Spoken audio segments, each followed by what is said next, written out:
नमस्ते दोस्तों, कैसे हैं आप? आई होप कि आप अच्छे हैं, स्वस्थ हैं और लगातार मेरे वीडियो के साथ बने हुए हैं।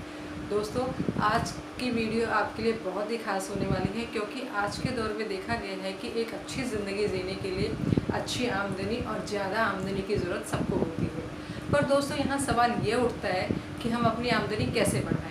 तो दोस्तों, आज की वीडियो में मैं आपको बताने वाली हूँ कि आप अपनी आमदनी को कैसे बढ़ाएं। वैसे देखा जाए तो एक अच्छा जीवन जीने के लिए एक अच्छी आमदनी का होना बहुत ज़रूरी है दोस्तों। तो दोस्तों, अगर आप भी अपनी कम आमदनी को लेकर परेशान हैं तो परेशान होने की ज़रूरत बिल्कुल भी नहीं है, क्योंकि आज के वीडियो में मैं आपको बताने वाली हूँ कुछ ऐसे तरीके जिन्हें अपनाकर आप अपने कम आमदनी को बढ़ा सकते हैं। तो दोस्तों, जानने के लिए पूरा वीडियो ज़रूर देखें और अगर चैनल को सब्सक्राइब नहीं किया है तो सब्सक्राइब ज़रूर करें।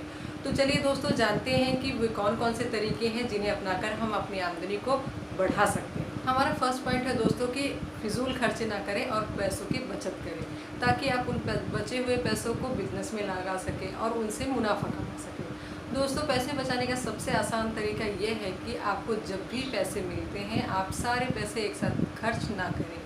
आप कुछ पैसे सबसे पहले बचत के लिए ज़रूर रख लें, उसके बाद बचे हुए पैसों को ही इस्तेमाल करें। आप अपने पैसों को दूसरे अकाउंट में भी रख सकते हैं। इससे क्या होगा कि आपका एक निश्चित बचत ज़रूर हो जाएगा। आप डेबिट मोड का भी इस्तेमाल कर सकते हैं। इससे क्या होगा कि आप जब भी आपके अकाउंट में पैसे आएंगे तो कुछ निश्चित राशि अपने आप ही कट के दूसरे अकाउंट में चला जाएगा। इससे होगा क्या कि आपकी बचत सबसे पहले हो जाएगी। उसके बाद बचे हुए पैसों से ही आपको खर्च चलाना है, अपने ज़रूरी खर्चों को पूरा करना है। तो दोस्तों, इससे होगा क्या कि थोड़ा थोड़ा करके ही ये आपका एक बड़ा अमाउंट बन जाएगा और आपको पता भी नहीं चलेगा कि आपने इतने सारे पैसे कैसे बचा लिए। तो उससे क्या होगा कि आप उसको एक अलग से बिजनेस में लगा सकते हैं, जिससे कि वो आपके एक इनकम का अलग ही सोर्स बन जाएगा। तो आपके लिए वो प्रॉफिट ही देगा और एक नहीं डबल प्रॉफिट देगा। तो इसलिए आपको हमेशा अपने पैसों को एक के बाद ऐसा नहीं करना है कि सैलरी आई है और मैं एक साथ खर्च कर देता हूँ, या कहीं से पैसे मिले हैं तो मैं शॉपिंग और हर जगह उड़ा के सब पैसे ख़त्म कर, ऐसा नहीं करना है। हमें क्या करना है कि सबसे पहले बचत पे ध्यान रखना है। बचत करने के बाद जो पैसे बचते हैं हमें सिर्फ उनमें से ही खर्च करना है।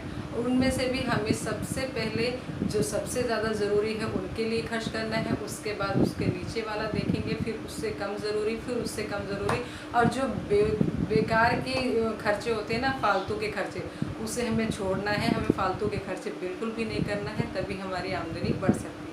क्योंकि हम उन बचे हुए पैसों को कहीं बिजनेस में लगा सकते हैं, हम उनको इन्वेस्ट कर सकते हैं। तो उससे हमें क्या होगा, डबल मुनाफा मिलेगा।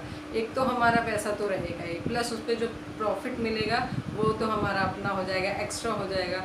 तो एक्स्ट्रा इनकम दोस्तों बहुत ज़रूरी है अपने आमदनी को बढ़ाने के लिए। आमदनी तभी बढ़ सकती है जब आप कई जगह ध्यान दें और अपने पैसों को काम पर लगाएं, पैसे कमाने पे लगाएं। दोस्तों, आप चाहें तो बचत शुरू में थोड़ा कम अमाउंट में कर सकते हैं, धीरे धीरे अमाउंट आप बढ़ा भी सकते हैं।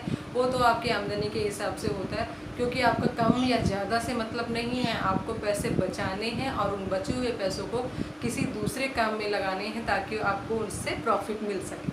दूसरा पॉइंट है दोस्तों हमारा कि मंथली बजट ज़रूर बनाएं। दोस्तों, बचत करने के लिए सबसे ज़रूरी है कि आप अपना मंथली बजट ज़रूर तैयार करें, क्योंकि पैसे बचाने के लिए और उससे ज़्यादा पैसे कमाने के लिए बजट सबसे कारगर माना जाता है। फ्रेंड्स, इस बजट में आपको अपनी मंथली इनकम लिखना है, आपको पैसे कहाँ कहाँ से आते हैं, आपको कितने पैसे आते हैं, आपके खर्चे क्या क्या हैं, और आप किन चीज़ों को खरीदना चाहते हैं, और आप बचत कितनी करना चाहते हैं। दोस्तों, बजट बनाते समय आपको इन सभी बातों का ध्यान रखना है कि उसमें अपने सारे खर्चे भी लिखने हैं, सारी इनकम भी लिखनी है। हर जो भी खर्चे होते हैं छोटे से लेके बड़े तक, हमें उस बजट में सब कुछ करना है, सब कुछ ऐड करना है उसमें। क्योंकि हमें इससे क्या होगा कि हमें ये पता चल जाएगा कि हमारे घर में खर्च कितना होता है। इसके लिए दोस्तों आपको ये भी लिखना है कि आपको बचत कितनी करनी पड़ेगी। तो इसमें आपको फ़ायदा क्या हो जाएगा कि आप सबसे पहले क्या करेंगे कि अपनी बचत का अमाउंट निकाल देंगे। उसके बाद बचत करने के बाद दोस्तों जो पैसे बचेंगे सिर्फ उन्हीं पैसों में से आपको सारे खर्चे मैनेज करने हैं। अब कैसे मैनेज करने हैं, और आपको रखना है कि आपको एक लिस्ट बना लेनी है, उसको नंबर दे देना है 1 से 10 तक, या 1 से 5, जैसे जो भी आपके खर्च हो। उसमें क्या करना है कि सबसे नंबर 1 पे लिखना है कि सबसे इम्पॉर्टेंट, जैसे कि बच्चों की पढ़ाई हो गई, हाँ, राशन हो गया, ये सब चीज़ें, हर चीज़ जो है वो सबसे इम्पॉर्टेंट चीज़ होती है कि हमें करना ही है। घर का रेंट हो गया, मिल के पैसे हो गए, चीज़ों को आप नंबर वाइज आप नंबर दे सकते हैं। नंबर 1 पे जो सबसे ज़रूरी हो, नंबर 2 पे फिर उससे कम, ऐसे करके आप देखेंगे कि आपको बहुत आसानी होगी आपको अपने खर्चों को डिवाइड करने में। सबसे ज़्यादा जो ज़रूरी है उसको पहले रखेंगे, फिर उससे कम, फिर उससे कम, फिर सबसे लास्ट में, ऐसे करके धीरे धीरे स्टेप बाय स्टेप, लेकिन स्टेप नीचे आना चाहिए। तो इस तरह से आपको अपने खर्चों को मैनेज करना है और उन्हीं बचे हुए पैसों से मैनेज करना है, क्योंकि आपको एक्स्ट्रा पैसे नहीं मिलेंगे। आप एक्स्ट्रा के लिए 1-2 हज़ार एक्स्ट्रा रख सकते हैं एक्स्ट्रा खर्चों के लिए, लेकिन आप जो बचे हुए पैसे हैं उनको हाथ नहीं लगाना है, उनको किसी और जगह खर्च करना है। खर्च मतलब इन्वेस्ट करना है, ताकि आप उनसे कुछ पैसे कमा सकें। तो इस तरह क्या होगा कि आपकी एक निश्चित राशि जो है वो बचत हो जाएगी, तो आपको उसकी टेंशन ख़त्म हो जाएगी कि मैंने इस महीने बचत नहीं किया या कुछ। ये सब सारी जो टेंशन होती ना, हम सोचते रह जाते लेकिन कर नहीं पाते। लेकिन इसलिए आप सबसे पहले बचत करेंगे तो आप बचत करने वाले टेंशन से ख़त्म, फिर आपको मैनेज करना आसान हो जाएगा चीज़ों को। फ्रेंड्स, इससे क्या होगा कि आप उन बचे हुए पैसों को कभी भी इन्वेस्ट कर सकते हैं किसी अच्छी जगह पर, और उससे एक्स्ट्रा मुनाफा कमा सकते हैं। हमारा थर्ड पॉइंट है दोस्तों कि अपने पैसों को इन्वेस्ट करें। दोस्तों, अगर आप अपनी आमदनी को बढ़ाना चाहते हैं, पैसे एक्स्ट्रा कमाना चाहते हैं, तो इसके लिए ज़रूरी है कि आप अपने बचे हुए पैसों को किसी अच्छी जगह पे इन्वेस्ट करें। और दोस्तों, क्या होता है ना कि सिर्फ एक बार इन्वेस्ट करने से कुछ नहीं होता है, आपको कई बार इन्वेस्ट करना पड़ेगा। इससे क्या होगा कि आपको ज़्यादा मुनाफा मिल पाएगा और आपको अपनी लाइफ के, अपनी ज़िंदगी के हर पड़ाव में, अपनी उम्र के हर पड़ाव में बचत करनी चाहिए और इन्वेस्ट भी करना चाहिए, क्योंकि कब कैसी ज़रूरत पड़ जाए, कब क्या ज़रूरत पड़ जाए। तो इसके लिए आपको क्या होगा कि अगर आपने इन्वेस्ट किया होगा तो आपको उसका मुनाफा ज़रूर आएगा।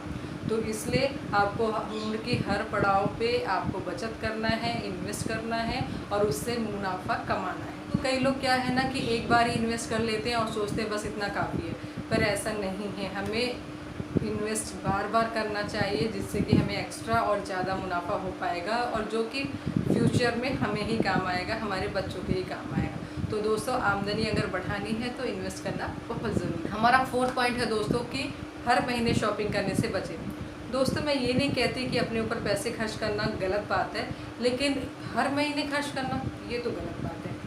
इसके लिए आपको क्या करना है कि आपको कम से कम हर 3 महीने बाद ही शॉपिंग करनी है। हर महीने आप करेंगे तो वो ज़्यादा हो जाएगा और आपके पैसे भी ज़्यादा खर्च होंगे, तो इससे आपको बहुत ही नुकसान होगा और आपकी आदत फिजूल खर्ची की पड़ जाएगी। तो आपके पैसे बच ही नहीं सकते, आपकी आमदनी बढ़ ही नहीं सकती। आप 3 महीने के लिए पैसे इकट्ठा करिए। आप अपने बजट में हर महीने थोड़ा थोड़ा पैसा करके बचाएंगे, तो आप तीसरे महीने अगर शॉपिंग करते हैं तो आपके लिए पैसे काफ़ी होंगे आपकी शॉपिंग के लिए। तो इससे क्या होगा कि आपको भार भी नहीं पड़ेगा कि यार एक साथ ही शॉपिंग कर ली, इतने पैसे खर्च हो गए, बजट गड़बड़ा गया है, हिल गया है, सब ऐसा हो गया है। तो ये सब आपको परेशानियों का सामना नहीं करना पड़ेगा। तो आप क्या करें कि हर 3 महीने में शॉपिंग करें और जो ज़रूरी हो सिर्फ वही करें। ऐसा ना हो कि औरतें जैसे हम लोग करते हैं ना, कि मैं तो नहीं करती हूँ पर बहुत सारे लोग करते हैं कि चीज़ें हैं फिर भी मार्केट गए हैं तो लाया और ला के अलमारी में फेंक दिया।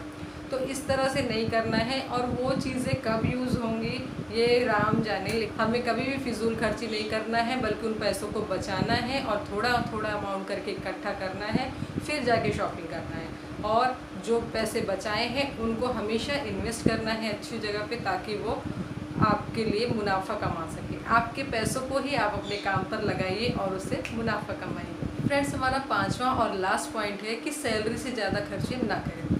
दोस्तों, क्या होता है, कई लोगों की आदत होती है कि सैलरी आने से पहले ही वो बहुत सारी शॉपिंग कर लेते हैं, बहुत खर्चा कर देते हैं कि अपने सैलरी से भी ओवर चले जाते हैं। इससे होता क्या है कि उनकी ना तो बचत हो पाती है और पूरा जो बजट होता है वो चरमरा जाता है। तो इसलिए आपको कभी भी सैलरी से ज़्यादा खर्चा नहीं करना है, पहले से ही नहीं खर्चा करके बैठ जाना है। हमें कभी भी एक्स्ट्रा खर्चे करके नहीं बैठना है सैलरी मिलने से पहले ही। हमें सैलरी मिलने के बाद वही वाला रूल अपनाना है कि सबसे पहले बचत करनी है, उसके बाद जो ज़रूरी चीज़ें हैं सिर्फ उन पे ही खर्च करना है, फालतू खर्चे नहीं करने हैं।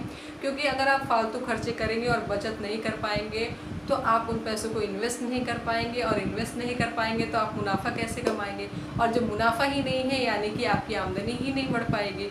तो अगर आपको अपनी कम आमदनी को बढ़ाना है, पैसे को ज़्यादा बचाना है तो आप इस तरह से मेरे इन पांचों रूल्स को, पांचों पॉइंट्स को ध्यान से देखिए, ध्यान से सुनिए और उन्हें फॉलो कीजिए, तो आप ज़रूर अपनी कम आमदनी को ज़्यादा बढ़ा सकते हैं और अपनी लाइफ को अच्छी बना सकते हैं और अपनी लाइफ को टेंशन फ्री बना सकते हैं। तो दोस्तों, अगर मेरे ये पांचों पॉइंट अगर आपको अच्छे लगे हो, आपको ज़रा भी पसंद आया हो, तो मेरे चैनल को सब्सक्राइब ज़रूर करें, एक लाइक ज़रूर करें, क्योंकि उससे मुझे बहुत मोटिवेशन मिलती है। और अपने फ्रेंड्स को शेयर करें दोस्तों, ताकि अगर कुछ भी आपको अच्छा लगे तो वो उन्हें भी पसंद आएगा, मुझे पक्का यकीन है। तो अगर दोस्तों आपको मेरा ये चैनल अच्छा लगेगा तो उसको सब्सक्राइब करना बिल्कुल भी ना भूलें। तो मिलते हैं दोस्तों ऐसे ही किसी नेक्स्ट वीडियो में, तब तक के लिए नमस्ते।